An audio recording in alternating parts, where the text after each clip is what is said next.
You to sit back and enjoy another strange story by The Whistler.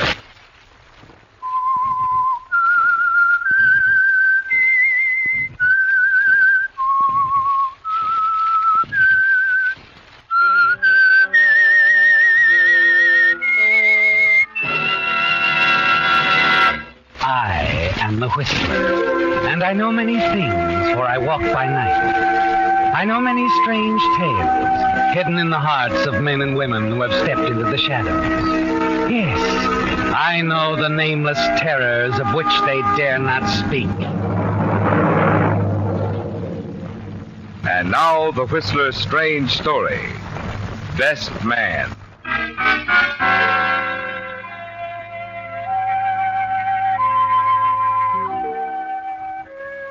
Waiting there in the crowd at Union Station, he tried to picture how she would look. Smiling, radiant Anna. 12 weeks she's been gone on her personal appearance tour. 3 months. And staying in Los Angeles, arranging for the opening of her new ice show. Not seeing her had only increased Edward McCreary's desire. Made him realize how much he wanted to marry her. He was determined to speak to her about it as soon as possible. As soon as he could talk to her alone, away from Sam Peters, her publicity agent. Yes, Edward told himself they must settle it, and he was certain that she would agree. Her same wonderful smile as she came up the ramp from the trains assured Edward that he was right, and he hurried forward to greet her. First section, arriving from Portland, Seattle, San Francisco, gate number 4. Anna! Anna, here I am! Arriving from Portland, Seattle. Oh, it is so good to see you again. So wonderful. Sam, here he is, Sam. I found him. Oh, Edward, how are you? How's the boy, Eddie? Got the show all ready to roll? Something for me to talk up, beat the drums about? Yeah, hello, Sam. Yeah, everything's arranged. Fine. You always take good care of things, Ed. Oh, of course he does, Sam, and so do you. Both of you so wonderful. Always thinking of your Anna. Slaves to the queen, eh, Eddie? Yeah. Well, my car's outside, Anna. If you're tired, perhaps I could drive you to your apartment, Sam. Whoa, wait a minute. Sorry, old boy. Sam's tired, too. And there's nothing to check here. The baggage is all set. Trunks being delivered to Anna's apartment. Oh. So all you have to do now, Ed, is deliver it. All right. Come on.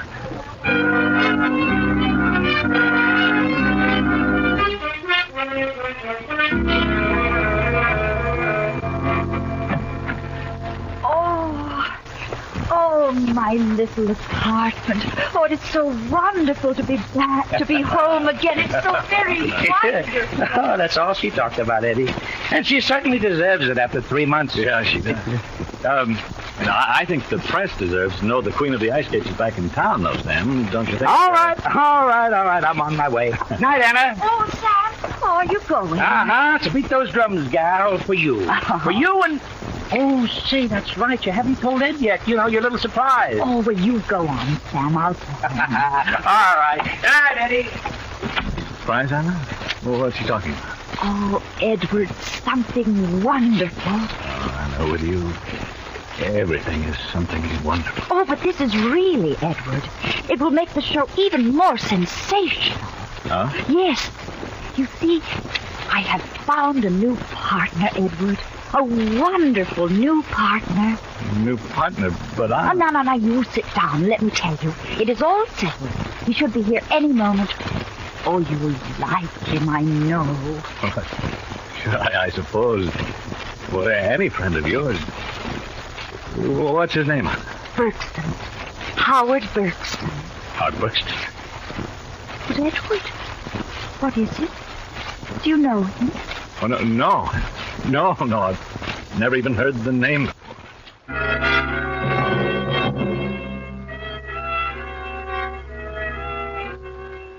You're lying, aren't you, Edward? And you know that Howard Buxton lied, too, when he told her that he didn't know you. It all had to do with another little deal in St. Louis several years ago. A deal that the two of you worked together, but with you leaving town without giving Howard his share. And so now he's back, tall, smooth, good-looking Howard Buxton. You wonder what sort of interest he's aroused in Anna. It's an unpleasant moment for you, isn't it, Edward? Very unpleasant. And you have another one when the doorbell rings and Anna hurries to answer. How are you, darling? Oh, I'm fine. Come in, Howard, quickly. I want you to meet Edward. Of course, Edward. I can't wait. All I've been hearing is Edward. Edward McCreary. And this is he. Edward Howard. Howard Bergson. Well, Mr. McCreary. Hello, Mr. Bergson. Formal, aren't we? Oh, too formal. That's all the misters. Now it's Howard and Ed. Howard and Ed. That's fine. Funny. What's that? Howard? Why, the way you remind me of somebody, Ed. Somebody I knew real well, or so I thought. Well, small world. Howard? Yes, isn't it, Ed? Very small world. Small, wonderful world. Yeah, Anna, you're a darling. Got everything figured out for yourself, haven't you? Great little girl you manage, Ed. Wonderful. I think so. So do I. Oh, Anna, darling, why don't you fix us a drink? We're all so agreeable. Oh, yes, I think a drink would be... Wonderful? Yes.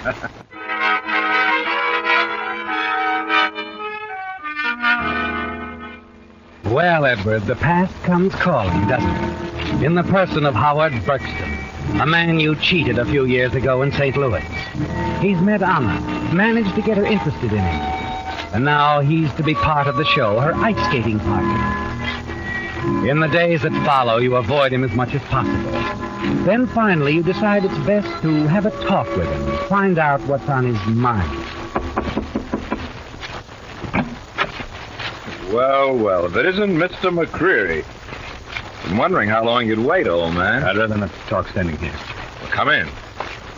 Not the fanciest dressing room, but it'll do until we get to understand each other. Exactly what do you mean by that? Sit down, Ed. Relax. Here, have a cigarette. I haven't opened the bar yet. You can cut out the cat and mouse stuff, Howard. Can I? Now, I believe you asked me exactly what I meant. Simple, old man. Get to it. You, owe me some money. Remember? Supposing I did. Well, it really wouldn't do any good. I wouldn't want to collect. Not from an old pal. You're building up to something, Bergson. You think so, huh? Well, you're making our little discussion easy. Painless. You're quite right. I am building up to something. A rather big letdown, Ed, for you. Now, wait a minute, John. Sit right there, big man. When you're comfortable. Now sit there and listen. If you don't, I'll talk to somebody else. Anna, point out what a cheap double-dealing crook you are. That deal of yours, Ed. I'm in the clear. But you're not. Go easy, Howard. Go easy. I always do. And this time I'll go very easy. Because the way is paved with beauty. With big dough. What do you mean? Anna. Sweet, adorable, wonderful Anna. Sorry you're so interested, Ed, because you're at the end of the line as far as Anna is concerned. I think that's something for Anna to decide. Well, perhaps she already has. If you want to risk the embarrassment, go ahead, ask her. She doesn't care about you. Not that way. She told you that? She told me that. You're a friend, a devoted, wonderful friend. Nothing more, Ed, understand? Nothing. So you can save your neck and your dreams all at once. I don't know what you mean. I mean, stay away from us. Anna and me. We're good skates, Ed. Meant for each other. You're her partner in the show. Nothing else. Think so? Well, just go right on watching, old man, but from the sidelines. You'll see friend Bergson moving in. Good. Setting up housekeeping. Why, you... It'll be rather nice, married to that little number. Delightful girl. Pretty, nice figure, and a wonderful bank account. That's the part I love. You'll never get away with it, Howard. I'm pretty fast in my skates, old man. Don't bet against me. I'm counting on one thing. Anna. She's an intelligent girl. She's a girl, Ed, the weaker sex. And I'm going to be on knight in shining armor and on silver skates. Now, you go on back to your hotel room, curl up with a copy of Hans Brinker. And remember, keep out of it. Leave us alone. And if I don't? You heard me. I said leave us alone.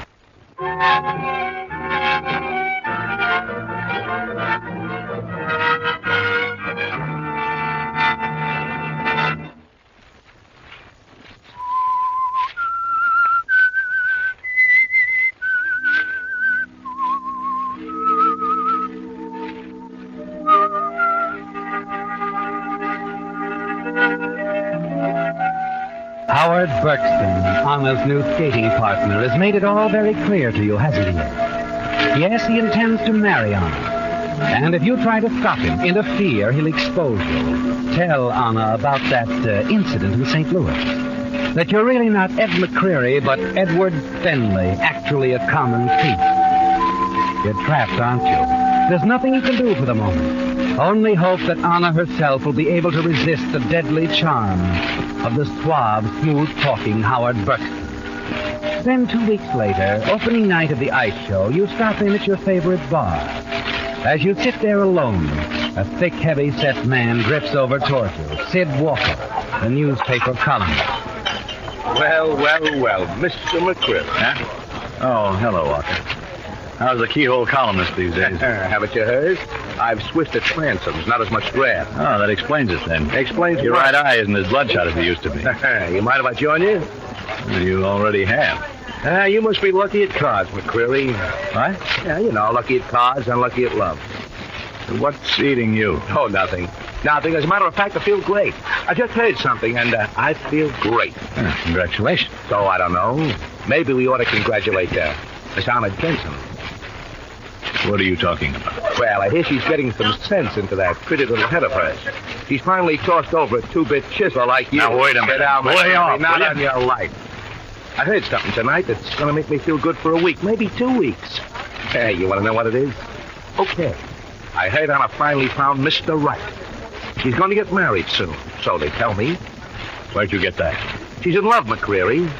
Oh, anybody can see that. She suddenly found the man in her life. And it isn't you, pal. Who told you? I got it right from the horse's mouth, so to speak. You're lying. You're lying. Okay, so I'm lying. But when you're suddenly asked to be best man, don't say I didn't warn you.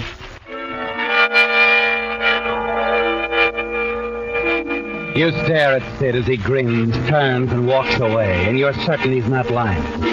As Howard Berkston told you, he is going to take Anna away from you, isn't he, Ed? Unless you do something about it, and you'll have to act quickly. The anger within you mounts steadily as you hurry to the ice palace. And by the time you arrive, your mind is made up. Somehow, you're going to stop Howard. You're not going to let him step in, shatter everything you've waited for. Then backstage, looking for Anna, you run into Howard instead. Hello, old man. Where's Anna? Oh, she'll be here in a minute. Nice crowd out there, don't you think? Yeah. Oh, by the way, if you're not doing anything after the show, I'm throwing a little party at my place for Anna. You'll be there? Sorry, no. Fine. I was hoping you couldn't make it. That'll give me more time with Anna. We have so much to talk about, you know. Look, Berkston, if you think Anna is going to be crazy enough to marry you, you're crazy. Yeah, am I? Oh, now, Eddie boy, how could she resist me? I'm warning you. Look, I'll make a deal with you, a little side bet. If Anna isn't Mrs. Berkston by the end of the season, I'll give her up. Leave the field open for you. And if she does marry you? If you lose, old man, you have to be the best man. You'd like that, wouldn't you? Wait a minute. I'd like something better. Yes, I'm sure Anna would like that, too. Instead of being best man, you give the bride away. Why, you... Wait a minute, cut it out. Go away, son. Get away. I owe him this. That's enough. That's enough. Now leave him alone, Ed. Next time, Berkston, next time I'll kill you. Edward, what have you done? Oh, Anna. Oh, Howard. Howard, are you all right? Yeah, Anna. I guess so. Get up, Berkston. You're not hurt. Get up. Get up. Edward, leave him alone. But, Anna... You've done enough for one evening. Please. Please go. Sure. Sure, I'll go.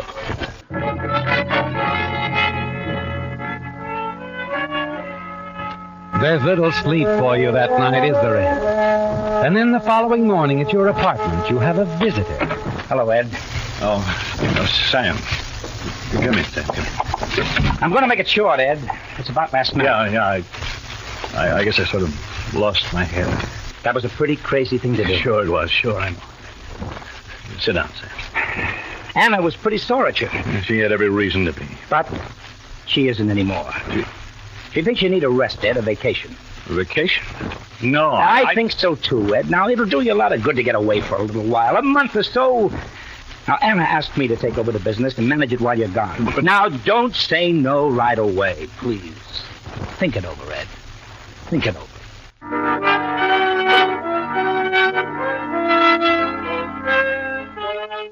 It's the last thing you want now, Ed, a vacation. It would only give Howard more time to be alone with Anna. You know you've got to stay close by, talk to Anna, do everything you can to prevent her from becoming Mrs. Burkston. But even if you do, you know that the threat Howard holds over you will still be there, that somehow if you ever hope to marry Anna, you'll have to get Howard out of the way, for good. You think about it the rest of the day, and as night comes, an idea you had in mind begins to take shape, a very definite shape. Hello. Ed and Sam. Oh, yeah. Hello, Ed. I've decided to take Anna's advice about taking a vacation. Oh, fine. But I'd like to have you check the books before I go. Oh, really? Yeah, that won't be necessary. Well, can you come over to my apartment tonight? Well, sure, but as I You said... say around 11. I'll have the books in order by then. It won't take long, just a couple of hours, maybe. Well, all right. All right, if it'll make you happy.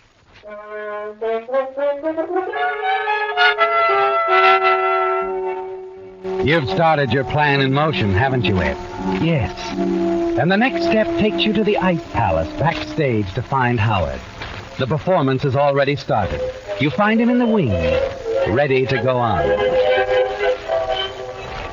Hello, Howard. Well, the slugger himself. Look, Ed. Take it easy, will you? Take it easy. Listen, I'm sorry about last night. I lost my head, that's all. I owe you for that belt on the chin. All right, you owe me. Look, I'd like to talk to you. Sorry, I'm on in a few seconds. Well, how about after the show? It's important. It is, huh? Okay, after the show, I'll drop over to your apartment. No, let's meet at your apartment. Okay, my place. See you after the show. Oh, that's my cue.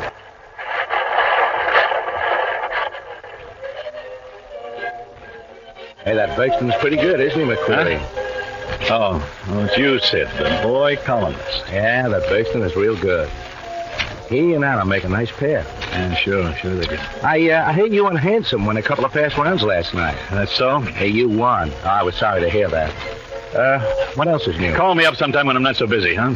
Sure. Maybe I'll do that. I'll give you a call. Sid. Yeah?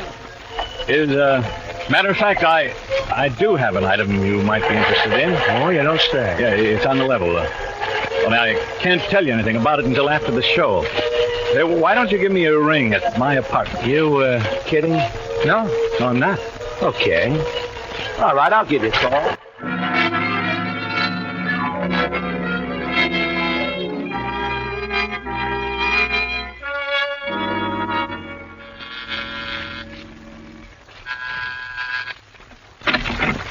Hi, Ed. Oh, come in, Sam. Come in. You did say 11, didn't you? Yeah, you're right on the nose. Over here, Sam. All the books are on my desk. Now, look, Ed, this isn't all necessary, you know. Like I said, Anna trusts you No, and I... Sam, I want everything in order before I leave. I may be away a month, maybe 2. If that's okay with Anna. Oh, you know it'll be, Ed, but heaven... No, please. Okay. Yeah, here are the books, Sam. It won't take you long. I'm going to lie down for a while. Terrific. Oh? Yeah, I've been getting a lot of them lately. Now, you see, Anna is right. You do need a rest. Okay, pal, go on. Take your nap. Wake me up when you're finished. Sure. In the meantime, if anyone calls, tell them I'm not feeling well or going to bed. I don't want to talk to anyone. You understand? Sure. You can depend on me. Yes, you can depend on Sam, can't you, Ed? He's going to play a very important part in your plan. He's going to be your alibi, isn't he? You leave him in the small alcove, sitting at your desk, and hurry into the bedroom, stretch out on the bed. Several minutes later, you hear the phone ring. Instantly, you're on your feet. You take the gun from your bureau drawer, tiptoe to the door, open it a crack. You see Sam leave the alcove, move out of sight into the living room. Hello. Yes? Who? Oh, Sid. Yeah. How are you? Quickly, you step out into the hall, slip out the front door, What? close it softly behind you.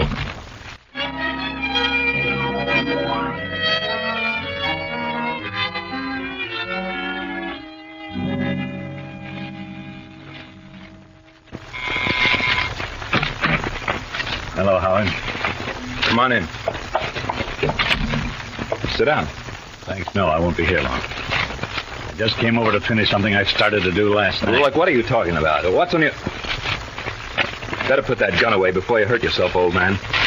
If you think you can scam I me... didn't come over just to scare you, Howard. I'm going to stop a wedding. Your wedding to Anna. Call it a divorce in advance.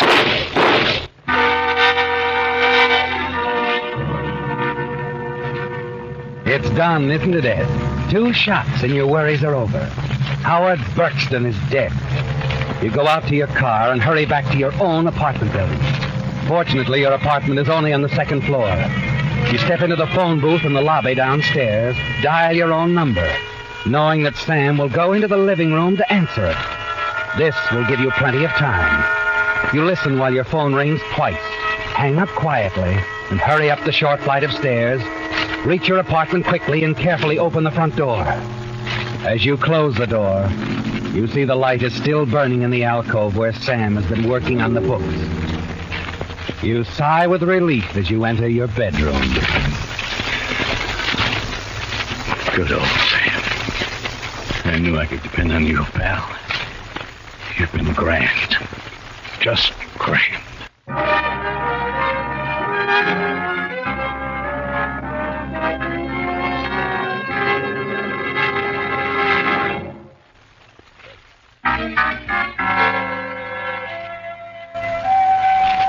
It was all so simple, wasn't it, Ed? Killing Howard Burkston. And your alibi is perfect. You're certain the neighbors heard the shots and called the police. But you'll have Sam Peters, your alibi, who'll swear that you couldn't possibly have left the apartment without him seeing you. That you were in your bedroom when Howard was murdered. Sam will swear to that. You wait there in the darkness for an hour or so, and then decide to go back out into the living room and see how Sam is coming along with the books. Sam? Sam? You're a little surprised not to find Sam at the desk. Quickly, you move through the rest of the apartment. Sam is gone. For an instant, panic sweeps over you. And then your eyes fall on a piece of paper at the typewriter. Your hand trembles as you pick up the paper and read, Dear Ed, thought it best not to awaken you. Decided to let the books go until we got back. I was surprised when Sid Walker called a few minutes ago. Said you had a tip for him. I thought we had kept it quiet, but apparently you knew that Anna and I were leaving tonight to be married. Anna joins me in wishing you the best. Sam.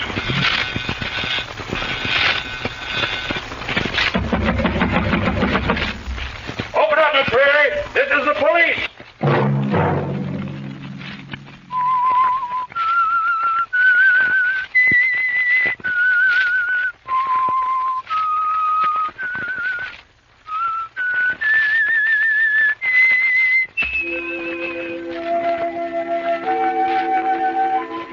Let that whistle be your signal for the Whistler, each Sunday night at this same time.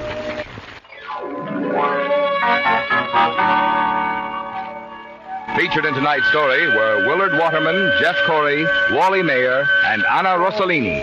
The Whistler was produced and directed by George W. Allen, with story by William Froug, music by Wilbur Hatch. Remember, at this same time next Sunday, another strange tale by The Whistler.